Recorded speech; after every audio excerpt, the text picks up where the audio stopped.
예, 안녕하십니까. 이번 시간에는 조선시대 최고의 폭군으로 평가를 받고 있는 연산군 이야기를 해보려고 합니다. 연산군 하면 떠오르는 장면들이 상당히 많죠. 어머니의 비극적인 죽음과 거기에 대한 가혹한 복수를 하려고 했던 연산군의 모습, 그리고 이 자신의 그 욕망을 위해 가지고 궁궐에 기생들을 불러들인다거나 많은 민가들을 철거해서 사냥터를 만드는 아주 정말 향락의 군주의 이미지도 있고, 또 이 살인파들에게 대한 가혹한 탄압을 가해서 무오사와 갑자사라는 두 차례의 사화를 일으킨 이 장본인, 이런 연산군이 왜 이런 그 폭군이 될 수밖에 없었으며, 이러한 연산군의 이 폭군 정치가 가져온 후유증이라든가 이런 것은 무엇일까? 이번 시간에는 이런 내용을 중심으로 해서 연산군 시대를 조명해 보기로 하겠습니다.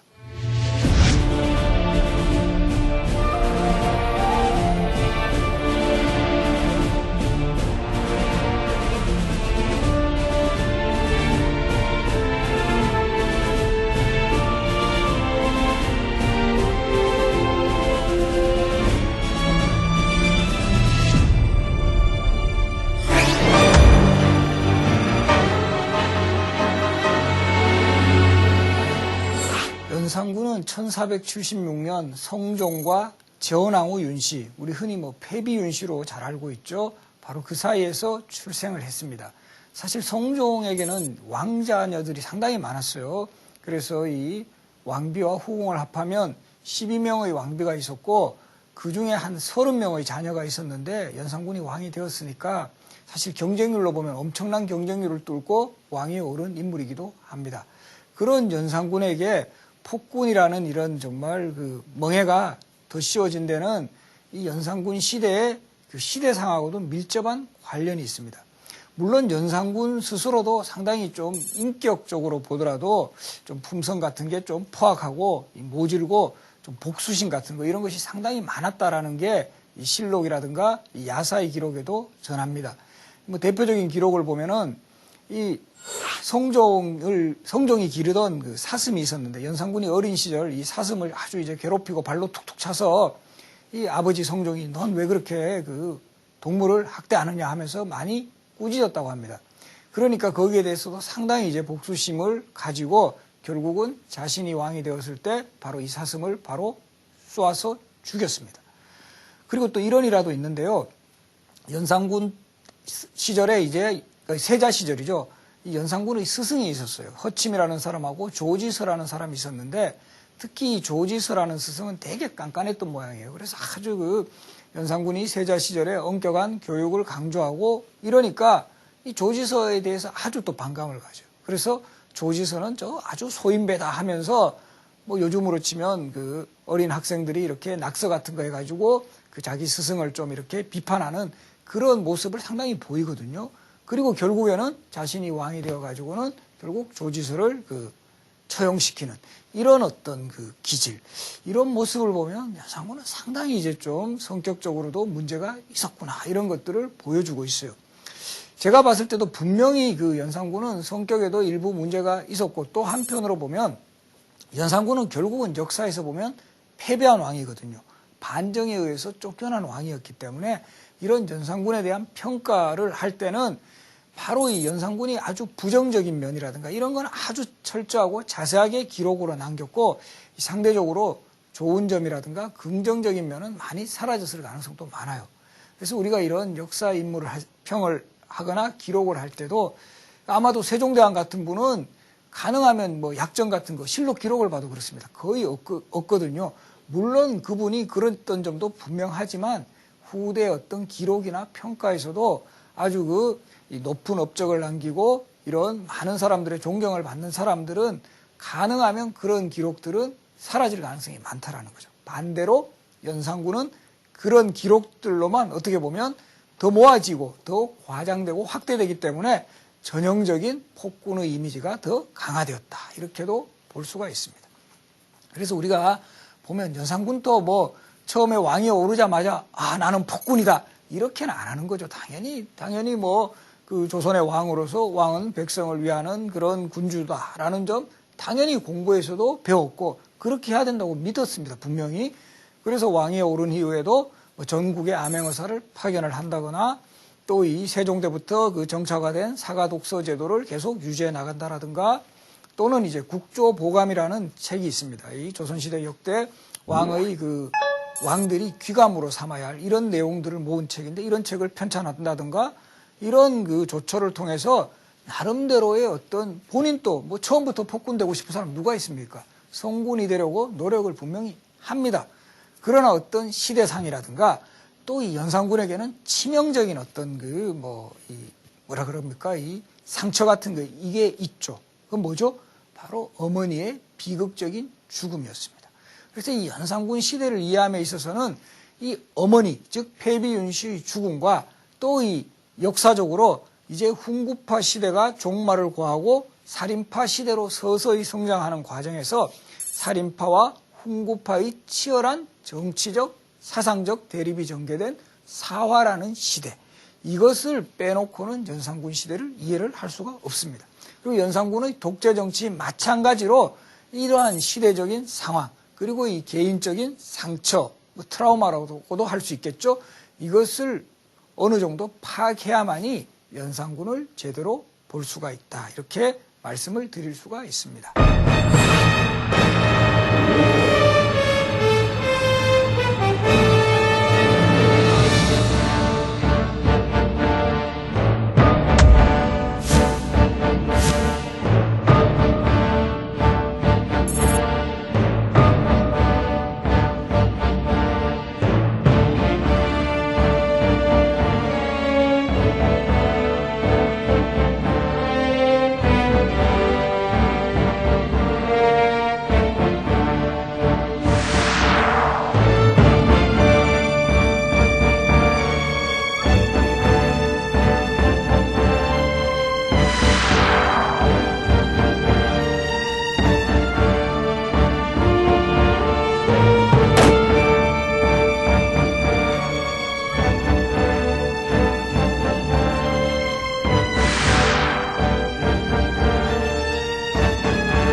항상 그 연산군 시대하면 어머니가 연결되는데 이 패비윤 씨에 대해서 한번 소개를 하겠습니다. 패비윤 씨는 원래 성종의 후궁으로 있었던 분입니다. 원래의 왕비는 이 성종의 첫 번째 왕비는 이 장인인 한명회의 힘으로 한명회의 딸인 공해왕후 한씨가 첫 번째 왕비가 됩니다. 그런데 이 공해왕후 한씨가 성종이 즉위한 직후에 돌아가시고 그래서 이제 그러면 우리가 왕비가 돌아가시면 계비를 맞이해야죠. 그런데 이 재밌는 것은 조선 전기는 계비를 맞이할 때 대체로 후궁 출신 중에 이미 후궁으로 들어와 있는 여성 중에서 어느 정도 이제 왕비로서 적격자를 다시 이제 왕비로 승격을 시켜요. 요즘으로 치면 마치 인턴 사원 한번 써보고 거기서 일 잘하고 아주 그 품성이 괜찮다라는 사람 정식 직원으로 채용하듯이 바로 조선 전기 왕비, 특히 계비를 간택했을 때의 특징적인 양상은 후궁 출신으로 왕비가 된 사례가 많습니다. 바로 연산군의 그 생모였던 패비윤 씨, 재혼왕후라고도 하는데 처음에는 성종의 후궁 출신이었습니다. 그런데 그 패비윤 씨 되게 성격도 나쁘고 이런데 그때는 몰랐냐? 그때는 그렇게 안 했겠죠, 당연히. 처음부터 나는 이렇게 성깔 있다. 당연히 그러지 않았고 당연히 성종에 대해서도 헌신적이었고 대부분 아주 그 착실한 모습 보였을 겁니다. 그런 점을 인정을 받아서 결국 그 성종의 계비가 되었습니다. 재혼왕후가. 그런데 이제 왕비가 되고 나서는 한 성격 이제 하시는 거 서서히 드러냅니다. 그래서 보면 성종에게 후궁이 많았다 그러죠. 특히 후궁들에 대한 질투가 많아요.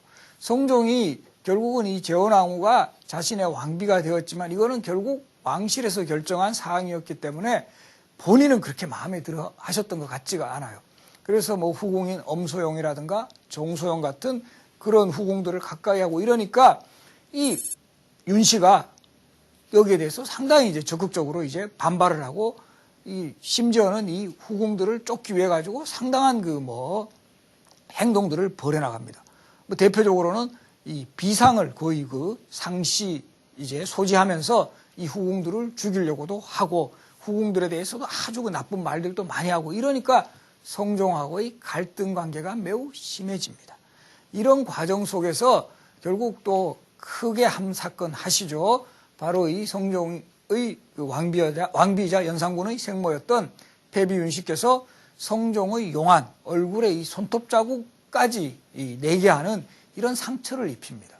엄청 왕실에서 큰 사건이죠. 우리가 흔히 알고 있는 조선의 이 왕, 지엄한 존재에 대해서 왕비가 어쨌든 간에 손톱으로 좀 핥혔다. 문제가 많습니다. 성종 체면도 말이 안 되는 거죠. 궁궐에서 신하들 불러놓고 회의 같은 거 하는데 여기가 막 상처 있습니다. 조선시대 이 반창고도 없는 상황에서 이거 상처가 노출되고 이러면 되게 좀 그렇죠. 그죠?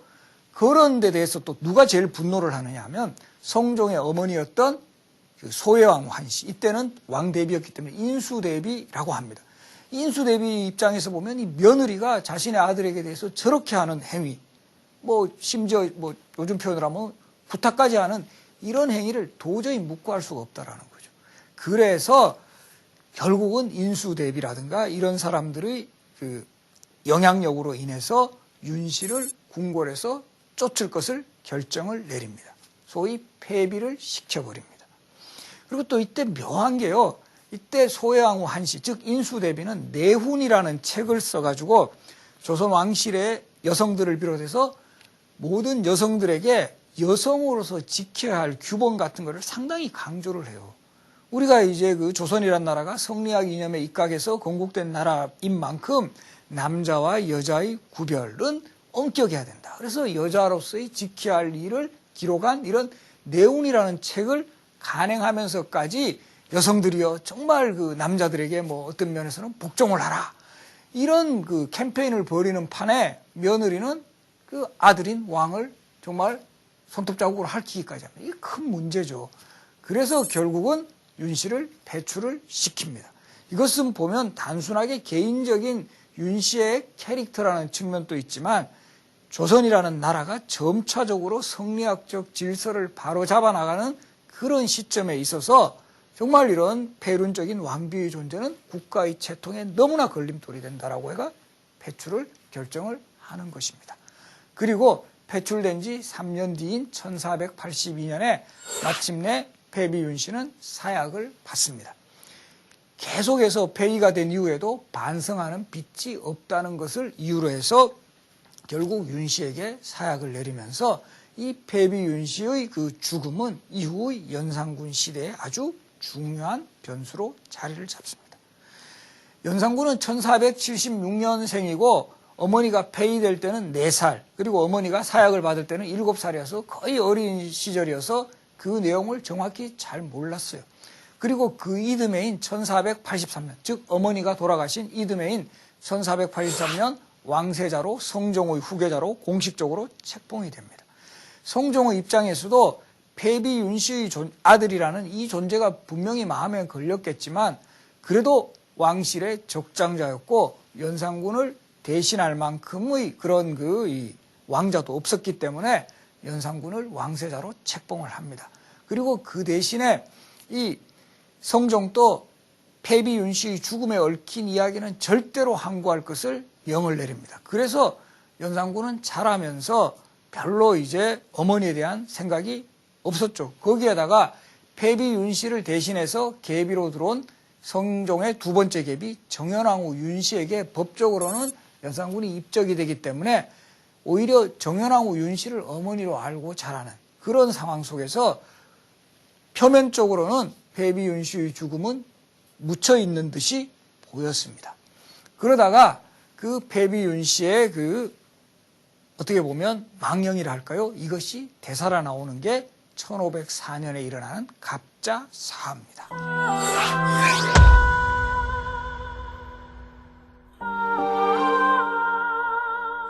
연산군 시대를 읽을 때 아주 중요한 키워드, 또 사화라는 키워드입니다.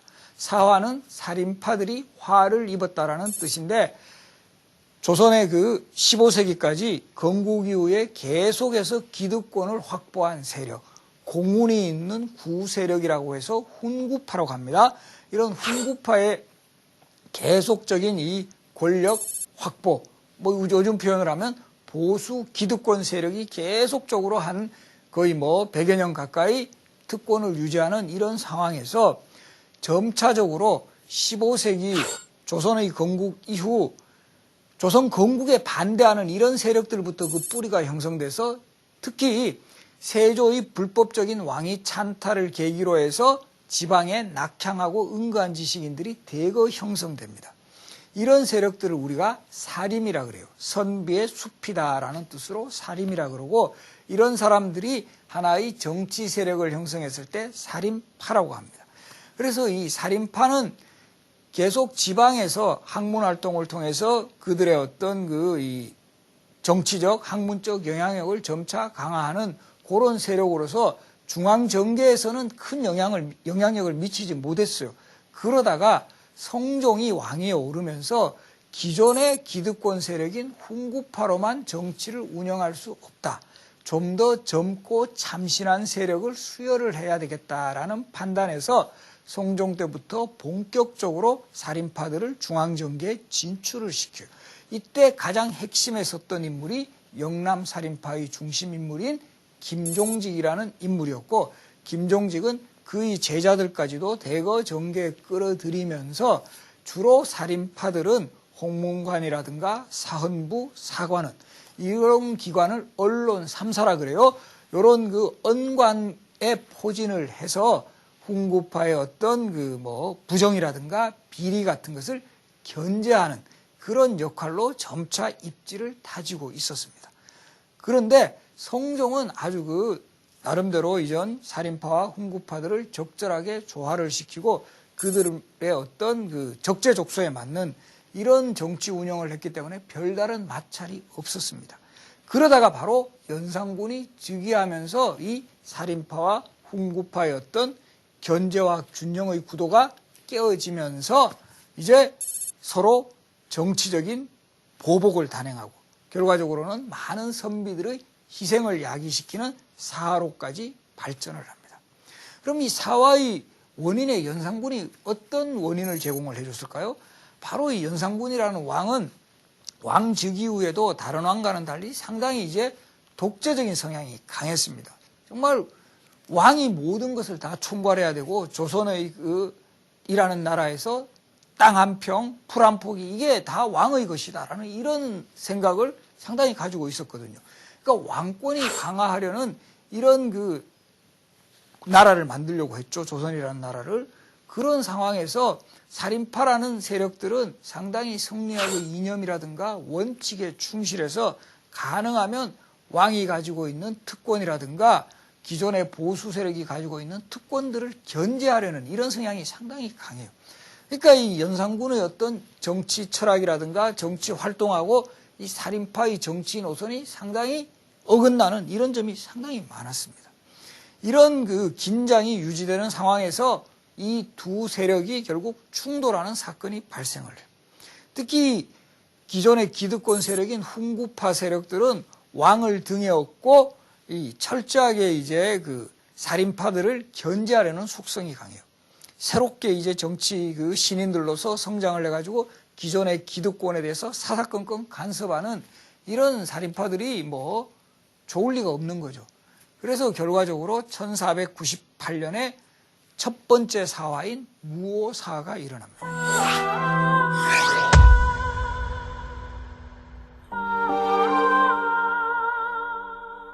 이 무오년에 일어난 사화라고 해서 무오사화라고 하는데 이 사건의 발단은 사초 문제에서 발단해요. 우리 사초가 뭐죠? 우리가 조선왕조실록을 편찬할 때 실록의 저본이 되는 자료를 사초라고 하는데 그 당시에 성종이 이제 돌아가셔가지고 연산군 때 성종실록을 편찬을 하게 됐어요. 그럼 실록을 편찬할 때 그 전까지 작성된 사초들을 쭉 모으거든요. 모아서 실록 편찬에 활용하는데 원래 사초는 비공개입니다. 절대 공개되어서는 안 되는데 이때 훈구파 대신인 이극돈이라는 사람이 실록 편찬의 책임자가 되어서 이 사초를 열람할 수 있는 이런 기회가 있었어요. 원래는 비공개입니다만은 그랬을 때 그 당시에 살인파의 핵심 인물인 김일손이라는 사람이 사관으로 있을 때 쓴 사초 중에 조의제문이라는 내용을 발견을 했어요. 이 조의제문이라고 읽으면 안 돼요. 조의제문, 의제를 조문하는 글이다라는 뜻인데 이것은 김일손의 스승인 김종직이라는 사람이 쓴 글인데 어떤 내용이냐 하면 의제라는 중국의 황제가 숙부에 의해 죽임을 당한 걸 매우 안타까워하는 글이에요. 우리나라 어느 왕하고 닮았죠? 바로 세조와 단종하고 너무 닮아 있습니다. 대놓고 세조는 비판하지 못하니까 중국 사례를 빗대어서 세조의 부정적인 왕위 찬탈을 비판한 글이에요. 상당히 그 당시로 치면 위험한 내용이 담겨있는 글인데 결국 이것을 이국돈이 고변을 함으로써 그 당시 사관인 김일손을 비롯해서 김일손과 함께 일을 했던 동료 살인파 학자들, 심지어는 이미 죽은 김종직의 그 시신까지 다시 참하는 부관참시의 형벌을 가하게 됩니다. 그리고 물론 김일손을 비롯한 살인파들은 대거 처형을 당하거나 유배를 당한 사건.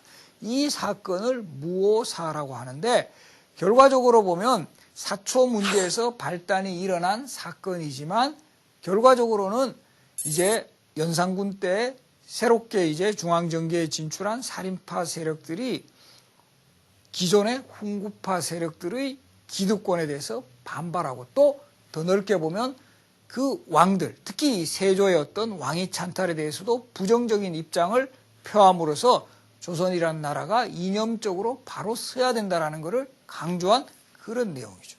그래서 연산군의 입장에서 보더라도 이것은 매우 불손합니다. 결국 성종의 아버지가 세조입니다. 자신의 결국 할아버지들을 다 부정하는 이런 위험한 사초를 쓴 살인파들이 달가올 리가 없습니다. 그리고 사사건건 왕이 주최하는 경연이라든가 이런 회의석상에서 항상 왕의 어떤 입장을 견제하고 왕의 권한 같은 거 이런 것들을 축소하려는 입장에 있었던 살인파들에게 본때를 보여야 되겠다라고 판단해서 대거 이 살인파들을 처형시키고 유배시키고 심지어 부관참시까지 하는 그런 정말 어떻게 보면 광기를 보인 사건 1498년 무오사입니다. 그리고 이 무오사의 여파가 채 가시지도 않았던 6년 뒤인 1504년 연산군은 또 한 번의 사를 일으킵니다. 1504년이 갑자년이어서 갑자사라고 하는데요. 바로 연산군의 그 생애라든가 정치 활동에 있어서 가장 이제 상초로 자리 잡았던 어머니 문제가 여기서 폭발을 합니다.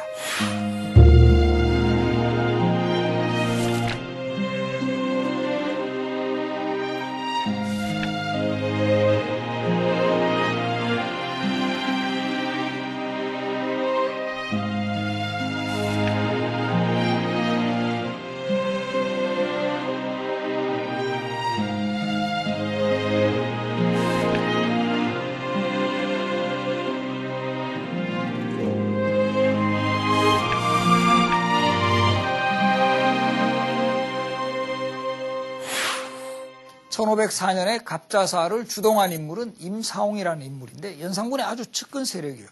그래서 임사홍이 기회를 봐서 살인파들도 다시 정치에서 완전히 제거를 하고 또 기존의 훈구 세력 중에서도 자신과 뜻을 같이 하지 않는 그런 세력들을 제거하기 위해서 요즘으로 치면 엄청난 정치 공작을 합니다.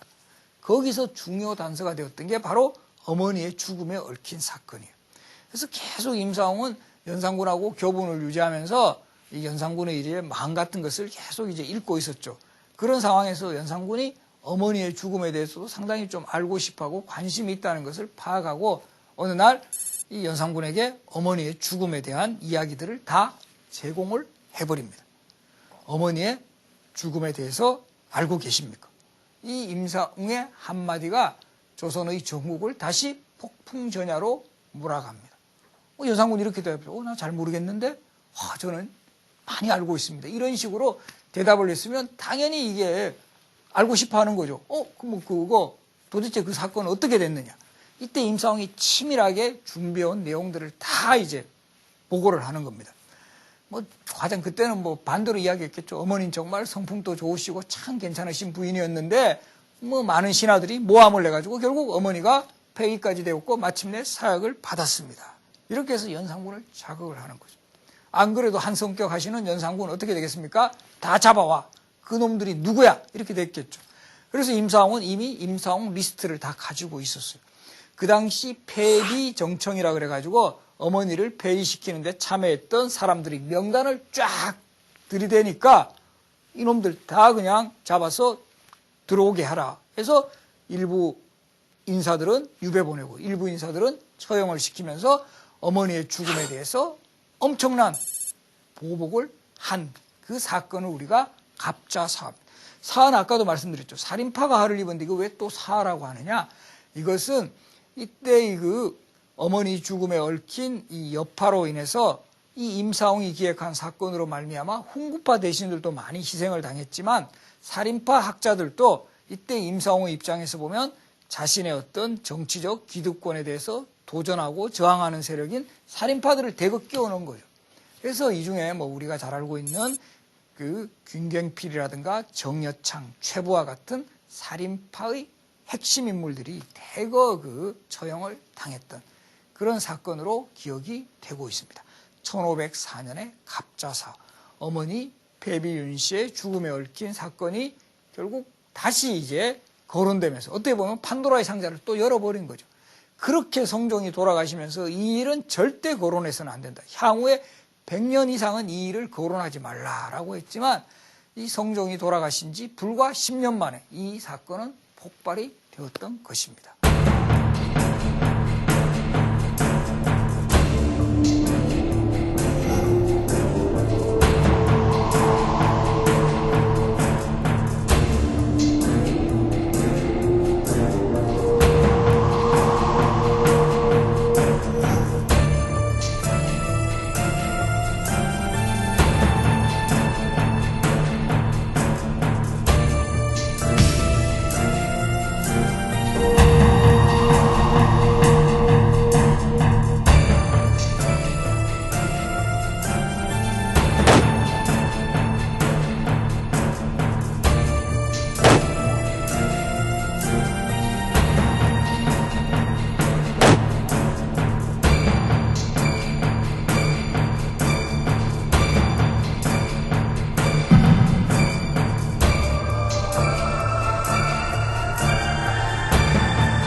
이런 두 번의 사활을 겪으면서 자신에게 조금이라도 반발하는 그런 정치 세력에 대해서는 철저한 탄압을 가하면서 완전히 선비들을 위축을 시켜. 이거 조금이라도 뭐 연산군의 어떤 폭정이라든가 이런 것을 이야기했다가는 그대로 죽을 수밖에 없겠구나라는 공포 분위기를 확산해 놓은 다음에 연산군은 그야말로 독재군주의 명성에 걸맞는 여러 가지 활동들을 해나갑니다.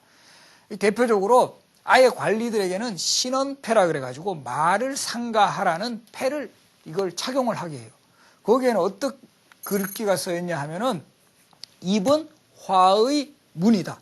입은 화를 만들어가는 문이고 혀는 칼로 베이는 그 몸을 베이는 칼이다. 이런 명치를 그런 글귀를 써놔요.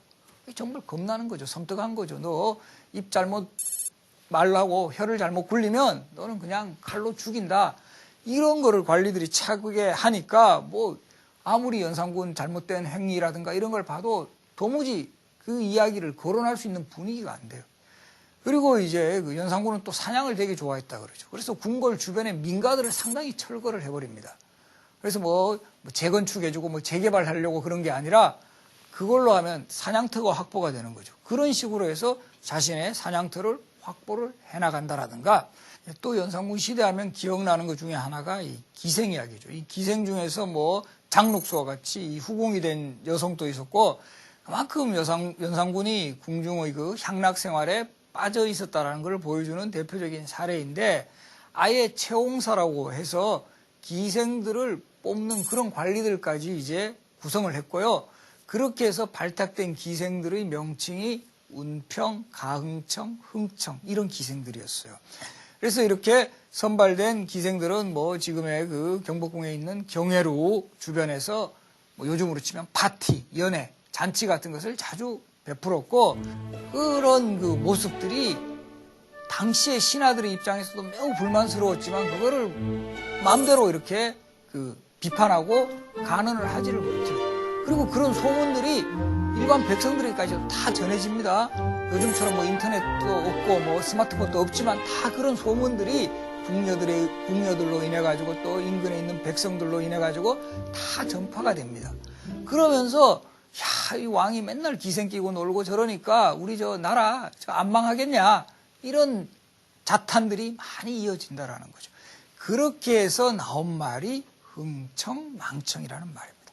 흥청이라는 기생을 끼고 노니까 나라가 망하겠다라고 해서 흥청망청의 고사가 이 연산군의 향락 생활에서 비롯되었고 우리가 보면 이건 일반 백성들이 경계하고 이런 말은요 생명력이 되게 강해요. 이것이 계속 사람들에게 회자되면서 지금까지도 우리가 흥청망청이라는 말을 알고 있는 것도 바로 경계를 하라.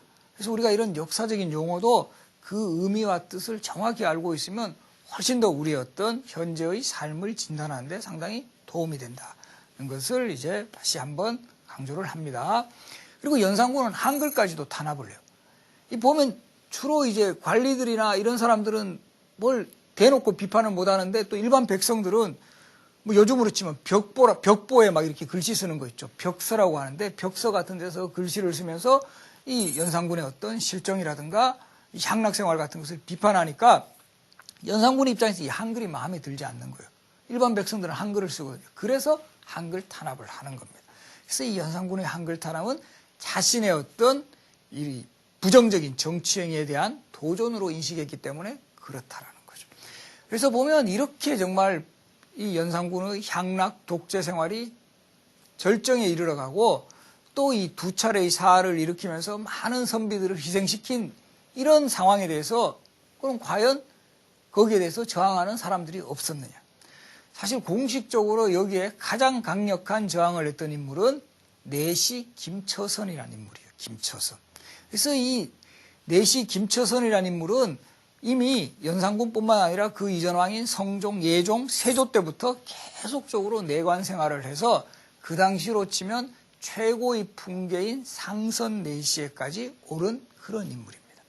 우리가 보면 내시 그러면 뭔가 좀 선입견이 있어요. 목소리도 이상하고 생긴 것도 좀 이상하지 않느냐. 이런 것도 우리 드라마라든가 요즘 코미디 프로의 영향이 상당히 커요. 실제 내시는 조선시대 엄연한 공무원이고 가장 풍계가 높은 상선 내시 같은 경우는 차관급입니다. 차관급. 고위직 공무원입니다.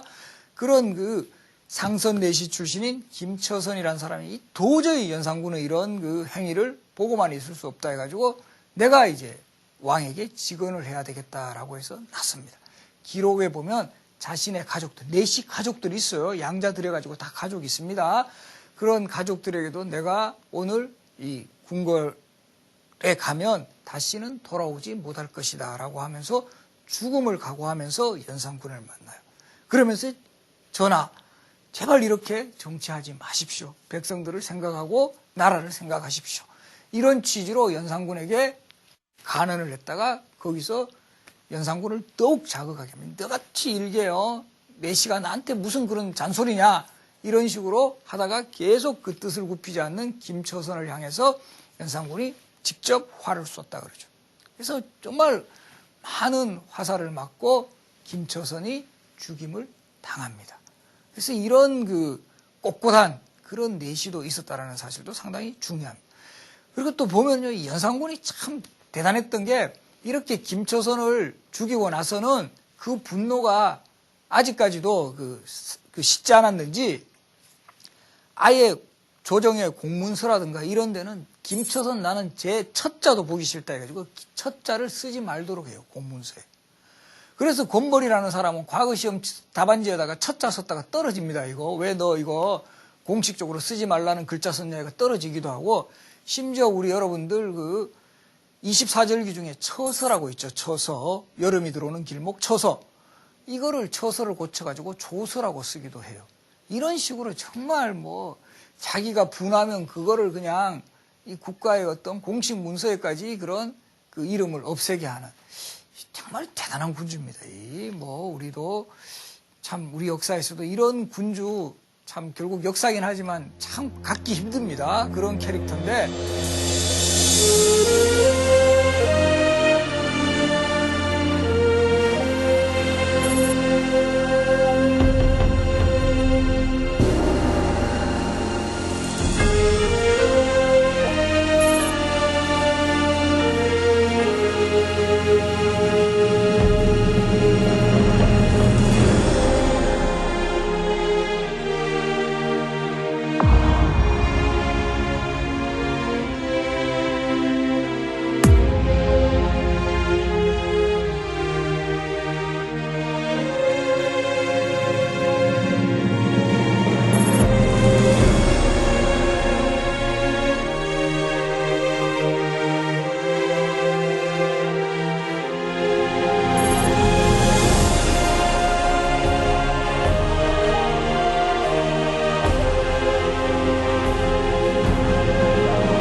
독재 정치 그리고 이 해륜적인 국왕의 말로 이런 것은 우리 역사에서 항상 경계로 삼아야 된다. 그리고 이런 왕들의 그 연산군이라는 왕이 존재함으로 인해 가지고 그 당시에 많은 백성과 선비들이 받아야 했던 엄청난 상처 같은 것 이런 것들을 우리가 한번 정도는 기억을 복잡하다 이렇게 말씀을 드릴 수가 있습니다. 오늘 연산군 시대